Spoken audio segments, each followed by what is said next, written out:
JPL sweet ഇംഗ്ലീഷിലേക്ക് എല്ലാ വിദ്യാർത്ഥികൾക്കും സ്വാഗതം. പ്രസന്റ് കണ്ടിന്യൂസ് ടെൻസിന്റെ മൂന്നാമത്തെ ഭാഗമാണ് ഇനി നമ്മൾ പഠിക്കാൻ പോകുന്നത്.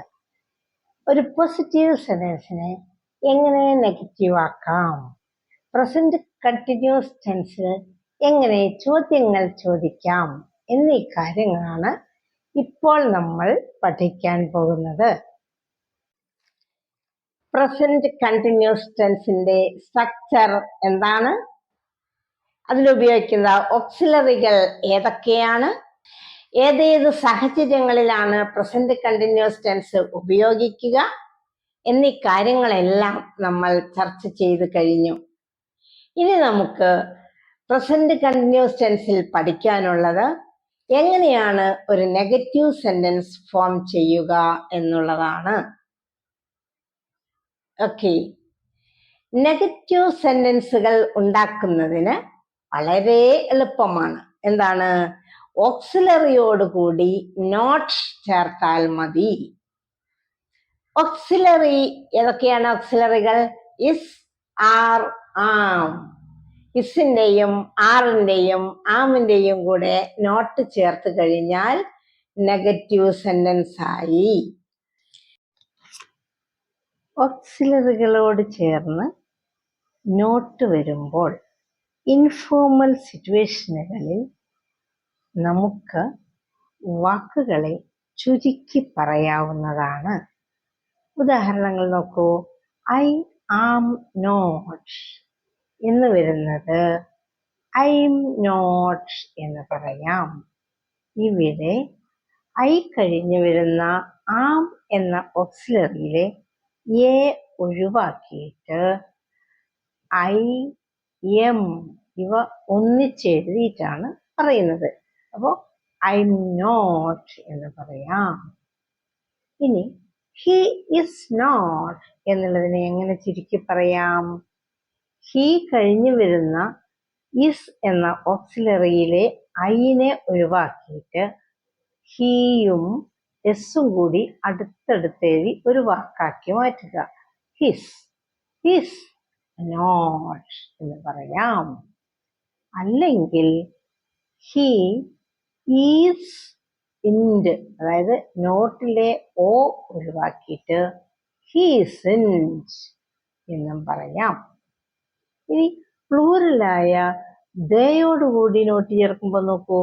ദേ ആർ നോട്ട് എന്നുള്ളതിൽ ആർ എന്ന ഓക്സിലറിയിലെ എ മാറ്റിയിട്ട് ദേയും ആർ ഇയും അടുത്തടുത്തെഴുതി ഒരു വാക്കാക്കുന്നു. അപ്പോ ദ നോട്ട് എന്നായി മാറും. ഇനി മറ്റൊരു രീതിയിൽ എങ്ങനെ പറയാം? ദേ ആർ ഇൻഡ്, ദേ ആർ ഇൻഡ്. അവിടെ ആറിന്റെ കൂടെ നോട്ട് ചേർക്കുമ്പോൾ NOT എന്നുള്ളതിൽ ഓ നമ്മൾ ഒഴിവാക്കുന്നു. ഇത് തികച്ചും ഇൻഫോർമൽ സിറ്റുവേഷനുകളിലാണ് പറയുക. ഈ ഉദാഹരണങ്ങൾ നോക്കൂ.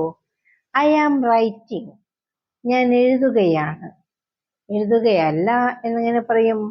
I am not writing. I am walking, ഞാൻ നടക്കുകയാണ്. നടക്കുകയല്ല എന്ന് പറയാൻ I am not walking. I am reading, ഞാൻ വായിക്കുകയാണ്. വായിക്കുകയല്ല എന്ന് പറയാൻ ഐ ആം നോട്ട് റീഡിംഗ്. സംസാര ഭാഷയിൽ നമുക്ക് I'm not writing, I'm not walking, I'm not reading എന്നിങ്ങനെ പറയാം. ഇനി ഇസ് ചേർന്ന് വരുന്ന വാക്യങ്ങൾ നോക്കൂ. അവൻ ഓടുകയാണ്. എങ്ങനെ പറയും? He is running. അവൻ ഓടുകയല്ല എന്ന് പറയാൻ he is not running. He is not running എന്നുള്ളതിനെ ഇൻഫോർമലായി നമുക്ക് ഹിസ് നോട്ട് റണ്ണിങ് എന്നും ഹി ഇസിൻഡ് റണ്ണിങ് എന്നും പറയാം. അവൾ നടക്കുകയാണ്. She is walking. അവൾ നടക്കുകയല്ല എന്ന് പറയാൻ ഷീ ഈസ് നോട്ട് വാക്കിംഗ്. അതിനെ ഇൻഫോർമലായി പറയാൻ ഷീസ് നോട്ട് വാക്കിംഗ് എന്നും ഷീ ഇസിൻറ്റ് വാക്കിംഗ് എന്നും പറയാം. ഇനി അത് ചാടുകയാണ്. എങ്ങനെ പറയും? It is jumping. അതിനെ നെഗറ്റീവ് ആക്കുമ്പോൾ ഇറ്റ് ഈസ് നോട്ട് ജമ്പിങ് എന്നാണ് വരിക. ചുരുക്കി പറയുമ്പോൾ ഇറ്റ്സ് നോട്ട് ജമ്പിങ് എന്നും ഇറ്റ് ഈസിൻറ്റ് ജമ്പിങ് എന്നും പറയാം. ഇനി ആർ ചേർന്ന വാക്യങ്ങൾ നോക്കൂ. ഞങ്ങൾ കളിക്കുകയാണ്. We are playing. ഞങ്ങൾ കളിക്കുകയല്ല. We are not playing. അതിനെ ചുരുക്കി പറയുമ്പോൾ വി ആർ നോട്ട് പ്ലേയിങ് എന്നാവും, അല്ലെങ്കിൽ വി ആറിൻറ്റ് പ്ലേയിങ് എന്നാവാം. ഇനി അവർ അഭിനയിക്കുകയാണ്. They are acting. അതിൽ നോട്ട് ചേർക്കുമ്പോൾ ദേ ആർ നോട്ട് ആക്ടിങ് എന്നാണ് വരിക. അതിനെ ചുരുക്കി പറയുമ്പോൾ ദർ നോട്ട് ആക്ടിങ് എന്ന് വരാം, അല്ലെങ്കിൽ ദേ ആറിൻറ്റ് ആക്ടിങ് എന്നും വരാം. ഈ അടുത്തത് യു ആർ പെയിന്റിങ്. നിങ്ങൾ പെയിന്റ് ചെയ്യുകയാണ്.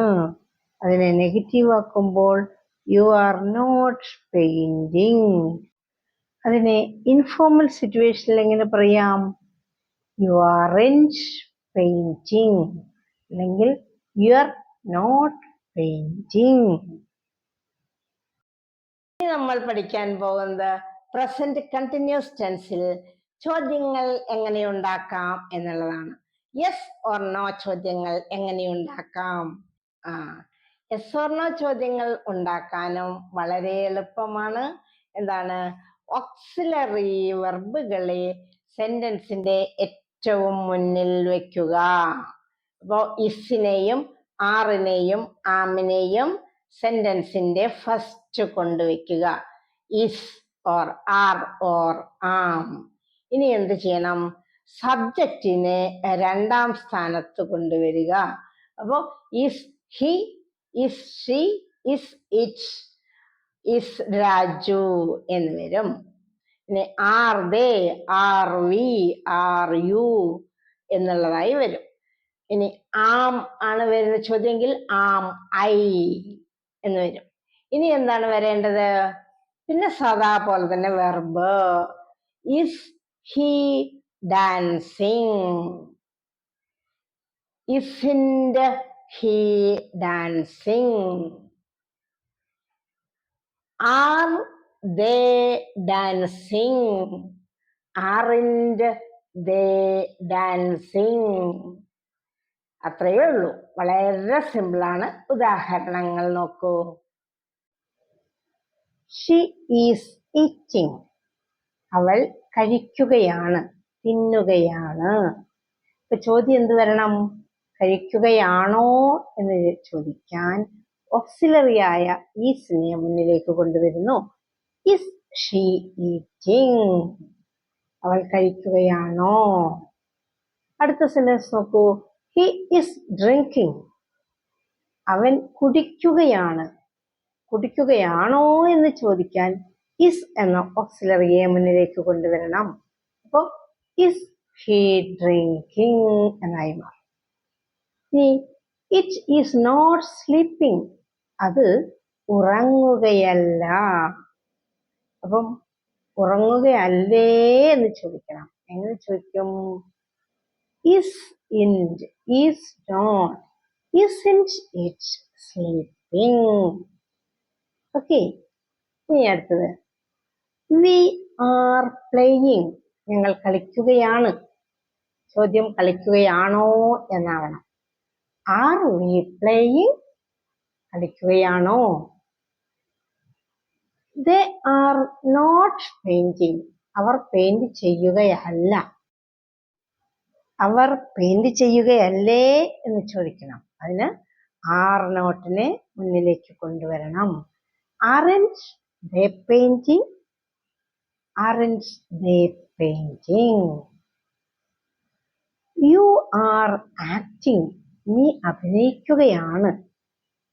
നീ അഭിനയിക്കുകയാണോ എന്ന് ചോദിക്കണമെങ്കിൽ are you acting? Are you acting?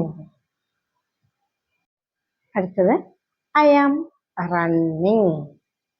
ഞാൻ ഓടുകയാണ്. ഓടുകയാണോ എന്ന് പറയാൻ am I running? I am dancing. ഞാൻ ഡാൻസ് ചെയ്യുകയാണ്, നൃത്തം ചെയ്യുകയാണ്. ഞാൻ നൃത്തം ചെയ്യുകയാണോ? Am I dancing? Am I dancing? അപ്പം എവിടെയാണ് കളിക്കുന്നത്? എവിടെയാണ് കളിക്കുന്നത്? എന്താണ് തിന്നുന്നത്? എങ്ങനെയാണ് പോകുന്നത്? ഇങ്ങനെയൊക്കെയുള്ള ചോദ്യങ്ങൾ ചോദിക്കുന്നതിന് WH ക്വസ്റ്റ്യൻസ് ആണ് ചോദിക്കേണ്ടത്.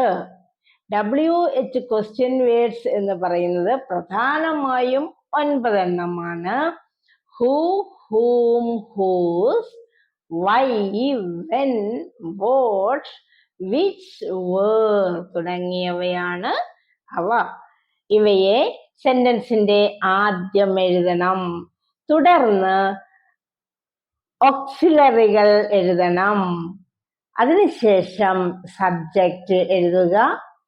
തുടർന്ന് പ്രസന്റ് കണ്ടിന്യൂസ് ടെൻസ് അല്ലെങ്കിൽ present participle of the verb എഴുതണം.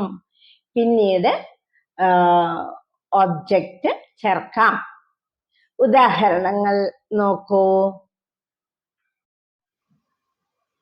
What is he doing? അവൻ എന്താണ് ചെയ്യുന്നത്? Where are they going? അവരെവിടെയാണ് പോകുന്നത്? Why is she crying? അവൾ എന്തിനാണ് കരയുന്നത്? How are they playing? അവരെങ്ങനെയാണ് കളിക്കുന്നത്? ഈ വാക്യങ്ങളെല്ലാം നോക്കൂ. ആദ്യം വന്നത് WH ക്വസ്റ്റ്യൻ വേർഡ്സ് ആണ്. വാട്ട്, വേർ, വൈ, ഹൗ എന്നിവ. തുടർന്ന് ഇസ്, ആർ തുടങ്ങിയ ഓക്സിലറികൾ വന്നു. അതിനുശേഷം സബ്ജക്റ്റും തുടർന്ന് പ്രസന്റ് പാർട്ടിസിപ്പിളുമാണ് വന്നത്. ഈ വാക്യം നോക്കൂ. Children are playing cricket in the school ground. കുട്ടികൾ സ്കൂൾ ഗ്രൗണ്ടിൽ ക്രിക്കറ്റ് കളിക്കുകയാണ്. ഈ ഒരു വാക്യത്തിൽ നിന്നും നമുക്ക് ഒരുപാട് ചോദ്യങ്ങൾ ഉണ്ടാക്കാം. ആദ്യത്തേത് യെസ് ഓർ നോ ചോദ്യമാവട്ടെ. എങ്ങനെ ചോദിക്കും? ആർ മുന്നിലേക്ക് കൊണ്ടുവരണം, അല്ലേ? Are the children playing cricket in the school ground എന്ന് വരും. രണ്ടാമത്തെ ചോദ്യം എവിടെയാണ് കളിക്കുന്നത് എന്ന് ചോദിക്കുകയാണെങ്കിൽ വേർ ആർ ദേ പ്ലേയിങ് എന്ന് ചോദിക്കാം. അടുത്തത് ആരാണ് കളിക്കുന്നത്? Who are playing cricket?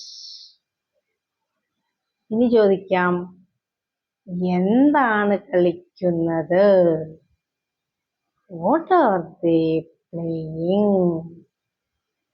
ഇങ്ങനെ ഒരു സെന്റൻസിൽ അടങ്ങിയിരിക്കുന്ന കണ്ടന്റിനനുസരിച്ച് നമുക്ക് ചോദ്യങ്ങൾ ഉണ്ടാക്കാവുന്നതാണ്.